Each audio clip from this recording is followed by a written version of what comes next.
r/AskReddit. What was the dumbest rule that was put in place in your school? If you leaned back on your chair, even slightly, you had to pay all of your lunch money to the teacher.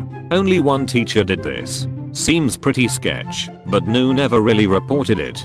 That's illegal. So you wouldn't be able to eat lunch that day? Probably, though I never got caught. A few others did and had to pay up.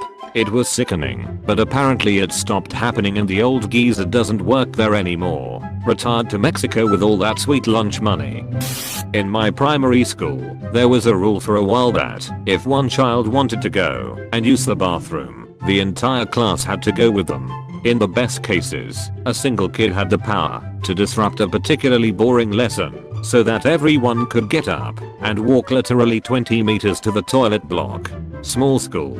In the worst cases, kids would wet themselves in their chairs because they were too afraid and embarrassed to ask. I remember seeing a classmate get up out of their plastic chair and leave a puddle behind. If any of the guys tried to skip the showers, they had to show up after school for supervised shower practice with the gym teacher. As an adult, it sounds so much creepier now. What the duck? Standards and practices were definitely different back then. I still remember a female substitute gym teacher in middle school walking into the boys' change room while we were in various states of undress and then walking up to the showers and yelling about roughhousing at a bunch of naked guys in the shower. I didn't have it with nakedness, but while in prep school, I think the equivalent for my age at the time is middle school, we were almost always supervised by female teachers because there weren't enough male teachers. It's fine for the smaller kids who, thanks to a lack of space, were in the same changing rooms as us, but I started at that school age 11, and it kind of bugged me that, while the girls weren't even supervised, the boys were supervised by women. IDK, just kind of irked me. Wearing your tie with the front part more than about an inch longer than the thin part would get you a lunchtime detention. Wearing more than one tie at a time would get you an after school detention. No questions asked. The fashion was to wear your ties super short as you could realistically get away with. The school tried to crack down on that, so in protest people started wearing their ties as long as possible. When someone sewed two ties together to make a 5-foot monstrosity that was down to her ankles, the deputy head flipped the duck out in the middle of the canteen so mightily that we thought she was going to burst into flame. Happy days, happy days. The energy that people put into ducking around with rules amazes me. This was a rule at a school I worked at, rather than one I attended.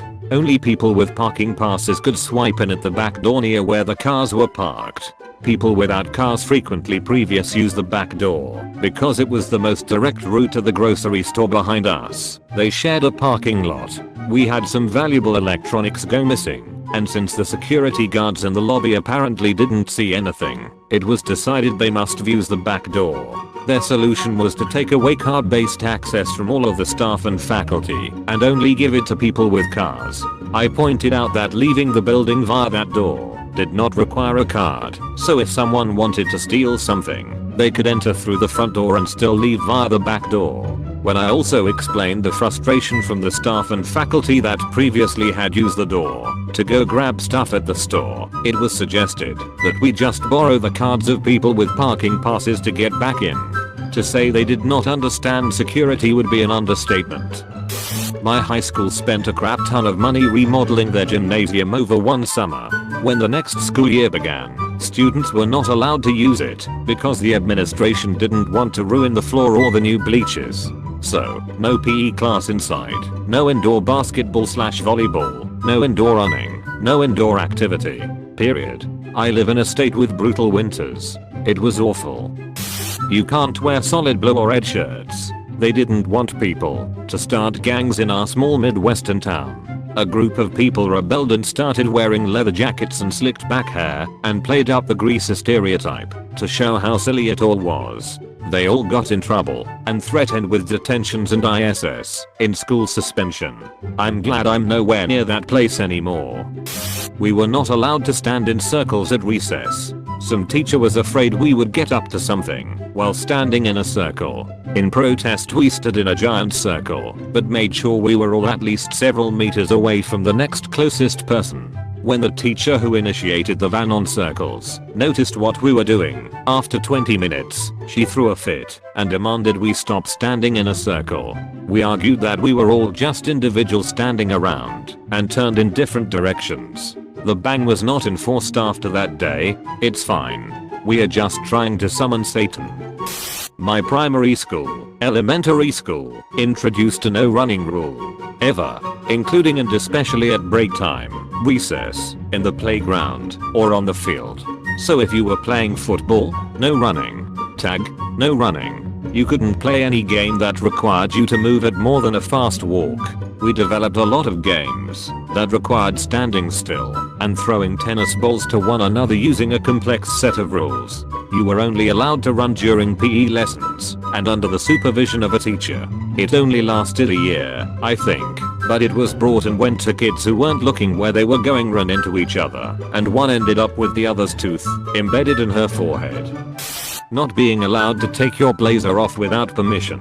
I tried to abide this rule. It was about 35 degrees out and humid, so I asked. The teacher said no, because she wasn't too hot, and I threw up later in the lesson, because I have a very low tolerance to heat. After that, I never asked, but got put on report and had a load of detentions.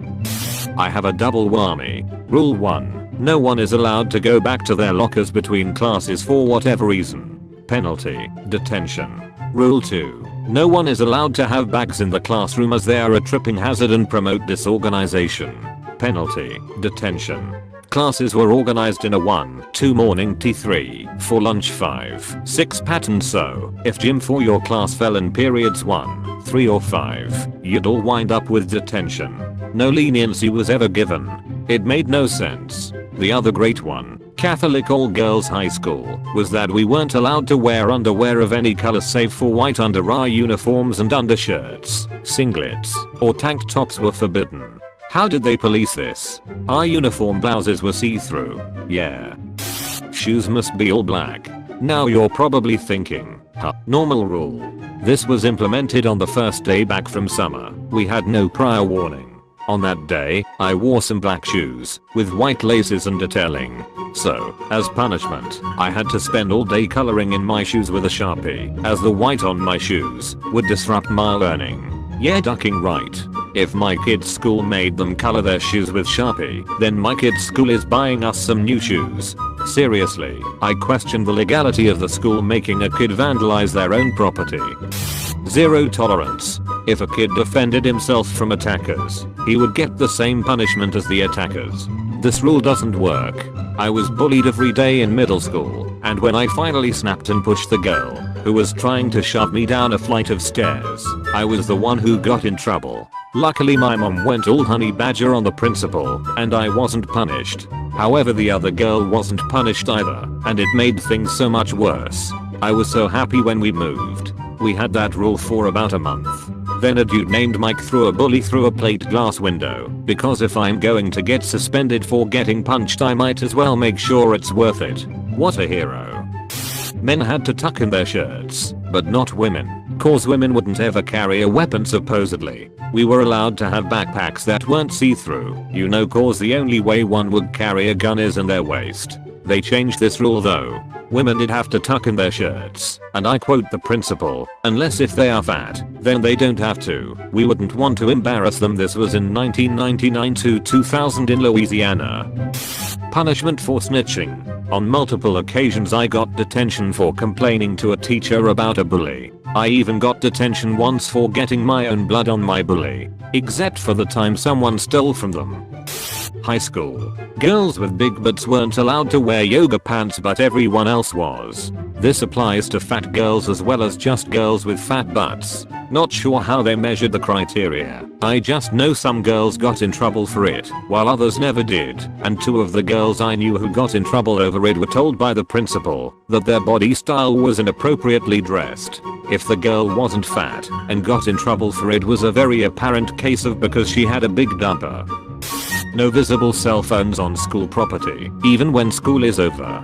I got chased down the hall by a teacher demanding I give him my phone, because I called my dad for a ride home 10 minutes after school was over. This happened to a girl I knew in high school. It was like 15 minutes after school ended, and the girl's mom hadn't picked her up yet, so she was nervous.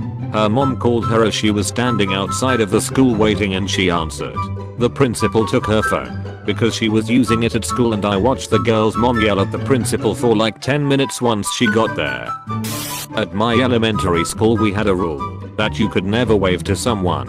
I'm not joking. The only thing you could do was called pinky waving. Pinky waving is only waving to someone with your pinky finger. It got so frustrating because I would wave to friends and no one, and I mean no one, would see it. On top of that, you weren't allowed to call someone's name to get their attention. I can remember, as a kid I thought it was stupid, but now I think it's ducking stupid. You have been visited by Doggo the Froggo. Comment Doggo does the Froggo, or have your own doggo turn into a Froggo for 7 years.